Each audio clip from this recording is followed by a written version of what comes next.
Hello dear student, let's start today's new chapter. Name is Introduction to a Polymer of the Chemistry.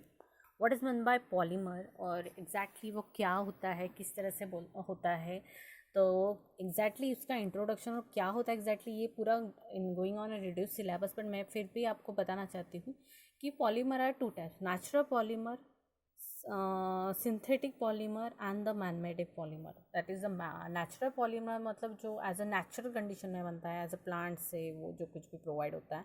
और man made यानी हम laboratory में बनाते हैं that kind of polymer. Okay, तो this all portion is going on a reduce syllabus. तो पहले हम देखेंगे introduction today the overall development of the polymer science. है ना, सबसे ज़्यादा हम देख रहे हैं कि ज़्यादा से ज़्यादा कुछ भी बना था तो पॉलीमर से बना. And the technology in human life, the world be at totally different place without the polymer such as artificial fiber, plastic, elastomers. है ना, fibers है, plastic है, ज़्यादा से ज़्यादा elastomers, elastics जो भी बनते हैं, that's elastically जो भी कंटेंट बनते हैं, that from the thread we can develop artificial heart, right?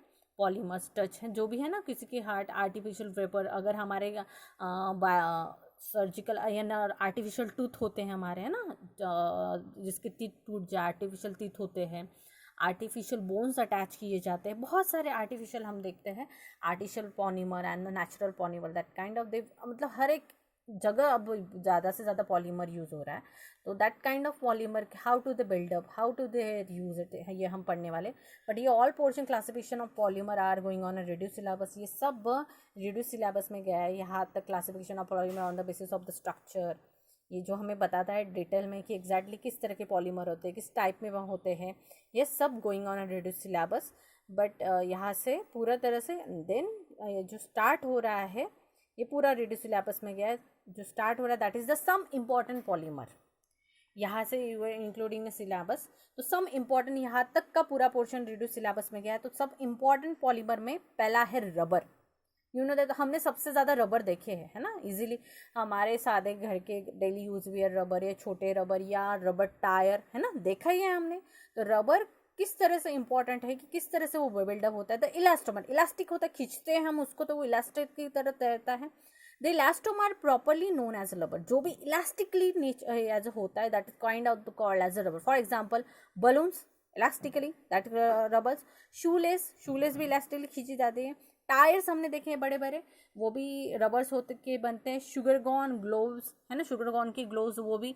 Garden horse जो भी खींचे जाते हैं, दैट ETC आर मेड बाय, जो भी गार्डन के जो डिस्पेंसरीज वो सब जो होती है दैट इज द रबर से बनी जाती है. They all are made up by which, that is the polymer. सभी के सभी किससे बने हैं, पॉलीमर से बने. Are made up from the elastomeric material और रबर. किससे बनते हैं, इलास्टोमेटिक मटेरियल, खींचा जाता है, ताना जाता है उससे. द इलास्टोमेटिक मटेरियल से बनते हैं और that is called as it rubber. तो ये किस टाइप के रबर होते हैं. The first is the natural rubber. Naturally जो हमें मिलता है that is natural rubber, that is the monomer of natural rubber is the isoprene. तो नेचुरल रबर का फॉर्मूला इज द आइसोपीरीन का formula is CH2 double bond CCH. अब तुम लोग को पता है इलास्टोमर हो रहा है. इलास्टोमर मतलब उसका लिंकेज हो रहा है ना, हमने देखा है. इलास्टोमर मतलब ऐसे लिंकेज ऑफ पॉलीमर हम देखते हैं, नंबर ऑफ पॉलीमर के इस तरह से linkage, number of linkage with the formation of the elastomer. और इसको इसी चेन, तो हम इसको खींचते हैं तो इस तरह का हमें दिखने पड़ता है, वो बड़ी बन जाती है. तो elastomer that kind of formation of here. तो ये नेचुरल रबर भी इलास्टिक से बनी है, और इलास्टोमर मतलब खींचना हो रहा है उससे. नेचुरल रबर में जो that is 2-methyl-1,3 butadiene they involve in a natural rubber. This is the 2-methyl-1,3 butadiene structure. तो this is the how to the formation of the elastomer. Natural rubber is high molecular mass linear polymer of the isoprene. This is the linear polymer. कुछ भी हमें यहाँ पे ना सीधी सीधी chain दिख रही है, that is the linear polymer. इसको बोला जाता है, हमने अगर आगे का पता चल तो हमें पता चलता what is my linear polymer. वो रिड्यूस सिलेबस में तो आपको मैं डायरेक्टली बता देती हूँ व्हाट इज माई लीनियर, यानी सीधी सीधी चेन जिसकी होती है इसको लीनियर पॉलीमर बोला जाता है. It's molecular mass of the various form. इसके वेरियस फॉर्म में जैसे जैसे किसी के साथ अटैच होंगे या इसकी क्वांटिटी बढ़ती जाएंगी तो इसकी वेरियस मास होते जाएंगे. 130 से ज़्यादा म्यू तक, 340 समथिंग से mu, that is the number of monomer unit variety from the 2000 to 5000. मतलब बहुत सारे डिफरेंट नेचुरल नंबर के मोनोमर हम देख सकते हैं डिफरेंट क्वांटिटी में.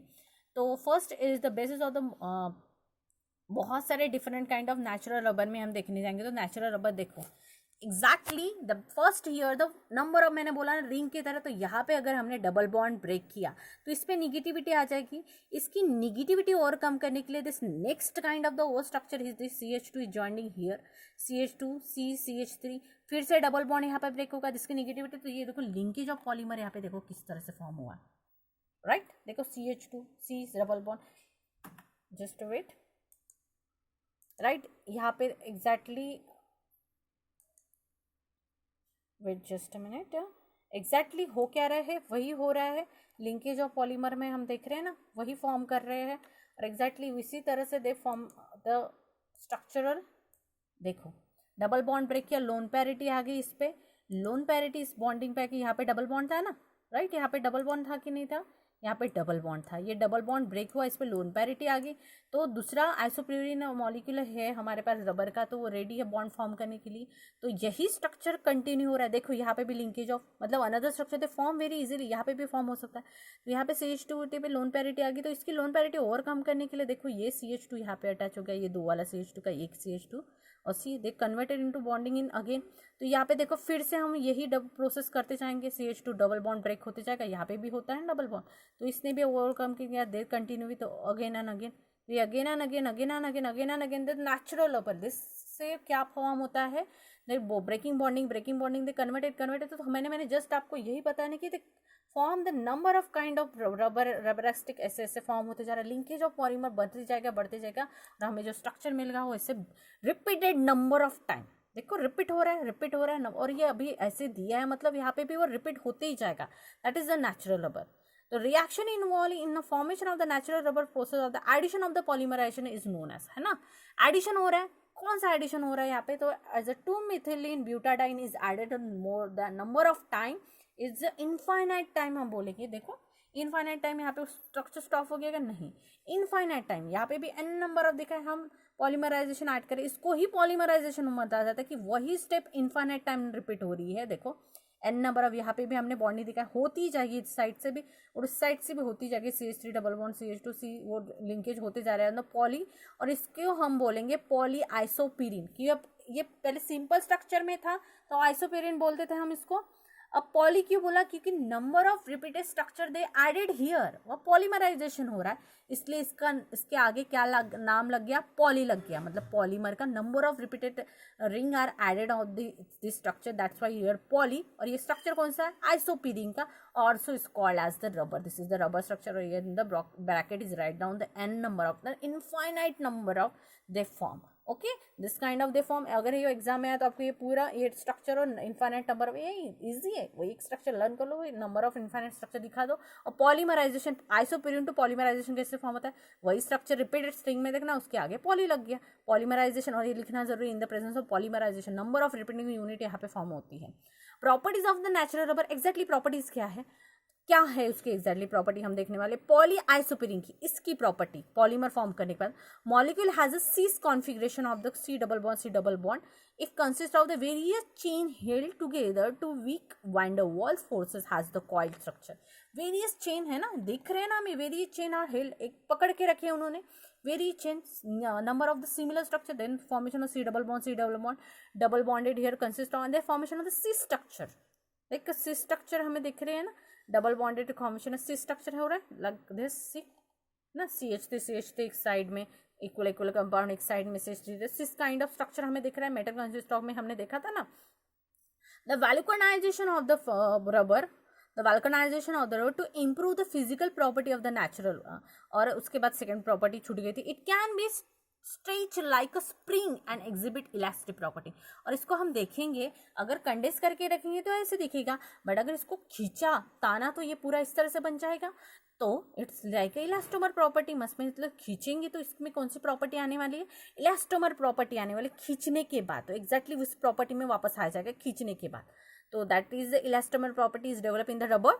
देन देखेंगे हम vulcanisation of the rubber, exactly vulcanisation, natural rubber हमने देखा, ओके अदर रबर की प्रॉपर्टी में नेचुरल रबर देखा, अब देखने वाले हैं हम vulcanisation rubber, to improve the physical property of the natural rubber, physical property की नेचुरल रबर का इम्प्रूव करना, अच्छी क्वालिटी में लाना है, हम बोलते हैं ना ये अच्छा क्वालिटी का है, उसको इम्प्रूव करना है, चेंज करना है या इम्प्रूव करना है, अच्छी क्वालिटी में लाना है, तो उसको चेंज करना, that process is called as a vulcanisation is carried out. मतलब नेचुरल रबर जो मिल रहा है, हमें नेचुरली मिल रहा है, हमारे एटमॉस्फेयर से हमें नेचुरली मिल रहा है, हमारे नेचुरल कंडीशन में, उसको हम कुछ केमिकल चेंजेस करके और कुछ अच्छी क्वालिटी में बिल्डअप करके चेंज कर रहे हैं, इन लेबोरेटरी चेंजेस कर रहे हैं, that type of changes is called as vulcanisation rubber.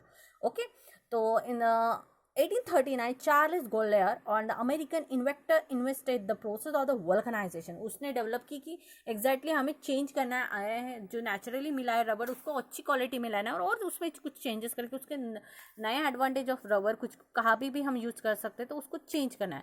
The process by which network of crosslink involve into the elastomer in called as vulcanise. और इसमें जैसे ये चेन है ना, स्ट्रेट चेन है, लीनियर पॉलीमर, तो इसमें नेटवर्क क्रॉसलिंक मतलब ऐसे इस तरह का स्ट्रक्चर बनेगा, लाइक दिस, ऐसा बोल सकते। क्रॉसलिंक होना मतलब बहुत ही ऐसे ऐसे टेढ़े मेढ़े कुछ भी क्रॉस, जैसे नेट जाला होता है ना, एक जाला कैसे क्रॉसिंग जैसा बनता है, एक जाला कैसे होता है, क्रॉस करता है एक दूसरे से, तो एक जाला मतलब भुंजाल जो आइडेंटिफाई करना। और सीधी वाली लीनियर चाहिए तो सीधी सीधी सीधी सीधी होती है, बट ये झुंझल जैसे नेट की जैसे हमें दिखेगा, that is the improvement is, मतलब हर जगह हम उसको यूज कर पाए, तो ऐसे नेटवर्क टाइप क्रॉस लिंक होगा एक दूसरे के साथ, तो that type of structure is called as a vulcanisation. The profound effect of the vulcanization enhance the properties like the tensile strength। कौन से वल्कनाइजेशन रबर बनते हैं, टेंसाइल स्ट्रेंथ की प्रॉपर्टी, स्टिफनेसेस, इलास्टिसिटी उसकी इंक्रीज हो जाती है, टचनेसेस उसकी टीसी चेंजेस हो जाता है, उसका स्ट्रेंथ उसकी बढ़ जाती है, क्वांटिटी मतलब लाइफ, जैसे वो रबर नेचुरल कंडीशन वाला 2-3 ईयर का उसकी लाइफ टाइम पीरियड है, टूट जाएगा तो इसकी लाइफ टाइम पीरियड और बढ़ जाएगी, तो उसका चेंजेस हुआ है उसका। Okay, the of the natural rubber के हिसाब से the sulphur of the vulcanisation is the most frequently use process. Vulcanisation process में सबसे ज़्यादा जहाँ यूज़ होता है दैट इज सल्फर का यूज़ होता है। Sulphur form the cross link between the poly isoprene chain which result in improve the property of the natural. तो सल्फर क्या करता है, क्रॉस लिंक करता है पॉली आइसोप्यूरिन का, और they formation of the vulcanisation rubber to the easily. Okay, तो इस तरह से हमें वल्कनाइजेशन रबर मिल जाता है, तो एग्जैक्टली हम इस तरह से उसको वल्कनाइजेशन रबर मिल जाता है, तो उसमें हमें भी रबर जो मिलता है उसमें भी चेंजेस है, तो इस तरह से हमें ये रबर मिलेगा। तो हमने 2 टाइप के रबर देखे, नेचुरल रबर और आर्टिफिशियली अपने उसको सल्फर के साथ रिएक्ट करके जो सल्फर वल्कनाइजेशन रबर मिला। तो ये पूछा जाता है नेचुरल रबर किस तरह से, रबर आता ही है तो 2 टाइप के, अगर नेचुरल रबर पूछा तो आपको ये चेन आनी चाहिए, और वल्कनाइजेशन रबर की प्रॉपर्टीज आनी चाहिए, उसमें क्या ऐड करने के बाद वो क्रॉसलिंग होता था, सल्फर ऐड करने के बाद एक crosslink with each other. Okay, understood.